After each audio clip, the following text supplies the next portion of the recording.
আইল make Bangladesh Pakistan again, এই slogan নিয়ে ডক্টর ইউনূস এবং জামাত শাসিত যে সরকার এই মুহূর্তে বাংলাদেশে বসে আছে, তার থেকে মুক্তি পাওয়ার একটা উপায় হিসেবে আমরা ভেবেছিলাম, মানে অনেকের একটা আশা আছে, আমি জানি আমার দর্শকদের, যে আইল মেক আমেরিকা গ্রেট এগেইনের যে প্রেসিডেন্ট ডোনাল্ড ট্রাম্প আসছেন, আজকে ক্ষমতায় বসছেন, তিনি আসলে হয়তো আন্তর্জাতিক একটা বড় চাপ বাংলাদেশের উপরে পড়বে।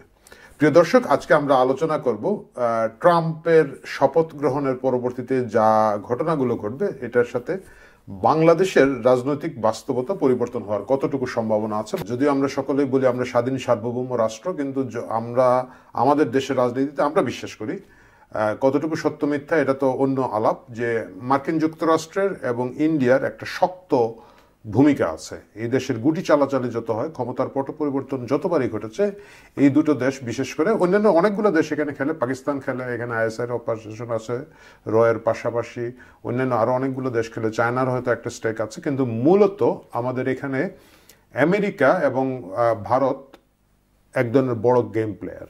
ট্রাম্পকে যারা প্রথমে বিশ্ব নেতা, যারা প্রথমে অভিনন্দন জানিয়েছিলেন, মোদি হচ্ছেন তাদের একজন। এর বাইরে যেটা হচ্ছে, ভারতীয় বংশোদ্ভূত প্রচুর লোক, প্রচুর আমেরিকান গুরুত্বপূর্ণ পদে বসেছেন ট্রাম্প প্রশাসনে। ট্রাম্প তাদেরকে মনোনীত করেছেন। বিশেষ করে ধরেন কাশ পাটেলের কথা বলা যায়, এফবিআই ডিরেক্টর হচ্ছেন, মানে তিনি এফবিআই বস হচ্ছেন। তারপরে জয় ভট্টাচার্য কলকাতার লোক, পশ্চিমবঙ্গের বাঙালি, তিনি এখানের মধ্যে আছেন। এনআইএচ এর ডাইরেক্টর হচ্ছেন তিনি। তারপরে আছেন হারমিত ধিলন হচ্ছেন সিভিল রাইট ডিভিশনের, ডিপার্টমেন্ট অফ জাস্টিসের সিভিল রাইট ডিভিশন দেখছেন। তারপরে শ্রীরাম কৃষ্ণ আছেন, বিবেক রামাশ্রী আছেন, এবং উষা ভেন্স হচ্ছেন মার্কিন যুক্তরাষ্ট্রের সেকেন্ড লেডি, যেটা ভাইস প্রেসিডেন্টের স্পাউস, তিনি ভারতীয় ফ্যামিলি থেকে আগত। এই সব কিছু মিলিয়ে আশা করা হচ্ছিল যে ভারতের সাথে আমেরিকার যে বন্ধুত্বপূর্ণ সম্পর্ক এতদিন ধরে আছে, এটা আরো অনেক বেড়ে যাবে। মানে 248 বছরের ইতিহাসে প্রথমবার মার্কিন যুক্তরাষ্ট্রের কোনো প্রেসিডেন্ট একটা খুব মানে সাধারণ লোকজনকে নিয়ে এবং ইন্টারন্যাশনাল লিডারদেরকে দাওয়াত দিয়ে একটা বড় সড়ো অভিষেকের আয়োজন করছেন। সেখানে মোদি দাওয়াত পান নাই। অবশ্য আরও অনেক গুরুত্বপূর্ণ নেতারা। আমি যদি একটু নজর বোলাই, আমার যে লিস্ট আছে, চাইনিজ প্রেসিডেন্ট জি জিনপিং ছাড়া জাতিসংঘের যে 5টি স্থায়ী দেশ আছে, তার বাকি দেশগুলোর কোনো প্রেসিডেন্ট এখানে দাওয়াত পান নাই। যেমন ধরেন, মানে রাষ্ট্রপ্রধান বা সরকার প্রধান দাওয়াত পান নাই। যেমন ধরেন যুক্তরাজ্যের প্রধানমন্ত্রী দাওয়াত পান নাই, ফ্রান্সের প্রেসিডেন্ট দাওয়াত পান নাই, জার্মানির চ্যান্সেলর বলেন বোধহয় ওনারা, জার্মানির সরকার প্রধান যিনি, তিনি দাওয়াত পান নাই। কিন্তু জি জিনপিং পেয়েছেন, যদিও জি জিনপিং আসছেন না, কিন্তু তিনি পেয়েছেন। তারপরে হচ্ছে G7 থেকে হেড অফ স্টেট থেকে পেয়েছেন জর্জা মেলোনি, ইটালির হেড অফ স্টেট। এর বাইরে G20 থেকে অনলি প্রেসিডেন্ট হাভিয়ার মিলাই হচ্ছেন আর্জেন্টিনার প্রেসিডেন্ট, তিনি দাওয়াত পেয়েছেন। তাছাড়া পেয়েছেন ধরেন হাঙ্গেরিয়ান প্রেসিডেন্ট ভিক্টর অরবান, এল সালভাদরের প্রেসিডেন্ট নাইব বুকেলে, উনি পেয়েছেন, এবং ইসরায়েলের প্রাইম মিনিস্টার বেনিয়ামিন নেতানিয়াহু, আমরা বাংলাদেশে অবশ্য বেঞ্জামিন নেতানিয়াহু বলি, যাই হোক বেনিয়ামিন নেতানিয়াহু, তিনি পেয়েছেন। এর বাইরে কিছু আরও আন্তর্জাতিক নেতারা পেয়েছেন, কিছু বিতর্কিত নেতারা পেয়েছেন। যেমন ধরুন ব্রাজিলের সাবেক প্রেসিডেন্ট জাইর বোলসোনারো হচ্ছেন কনভিক্টেড একজন এই মুহূর্তে ক্ষমতার অপব্যবহারের জন্য, তিনি ব্রাজিলে শাস্তি ভোগ করছেন, তাকেও দাওয়াত দিয়েছেন ট্রাম্প। এবং তিনি যদি দেশের বাইরে আসতে চান তাহলে ব্রাজিলের আদালত থেকে তাকে অনুমতি নিতে হবে। এই গোটা গেস্ট লিস্ট দেখে বোঝা যাচ্ছে যে অনেকটা উগ্র ডানপন্থী যারা নেতা আছেন বিশ্বে, তাদেরকে ট্রাম্প ইনভাইট করেছেন তার এই শপথ গ্রহণ অনুষ্ঠানে। যদিও অনেক ছোট ছোট দেশ পেয়েছে, অনেক বড় দেশ পায় নাই, রাশিয়া পায় নাই, আমি আগেই বলেছি আপনাকে, যুক্তরাজ্য, ইউনাইটেড কিংডম ওরা পায় নাই, ফ্রান্স পায় নাই, জার্মানি পায় নাই, কিন্তু সেই হিসাবে ভারত না পেলেও অস্বাভাবিক নয়। এখন ভারতীয় মিডিয়া গত কয়েকদিন ধরে খুব একটা বলছে যে না, এত ভিড়ের মধ্যে গিয়ে মোদির লাভ নেই, ট্রাম্প অতি দ্রুতই ভারত সফরে আসবেন এবং মোদিও খুব দ্রুতই মার্কিন যুক্তরাষ্ট্রে যাবেন এবং ট্রাম্পের সাথে দেখা করবেন। এইটা নিয়ে কাজ হচ্ছে এবং এটার কাজ করছেন তাদের যে external affair minister S Jaishankar, উনি এখন মার্কিন যুক্তরাষ্ট্রে আছেন। তিনি ট্রাম্প প্রশাসনের সাথে এই বিষয়টা নিয়ে আলাপ করেছেন বলে পত্রিকায় খবর এসেছে।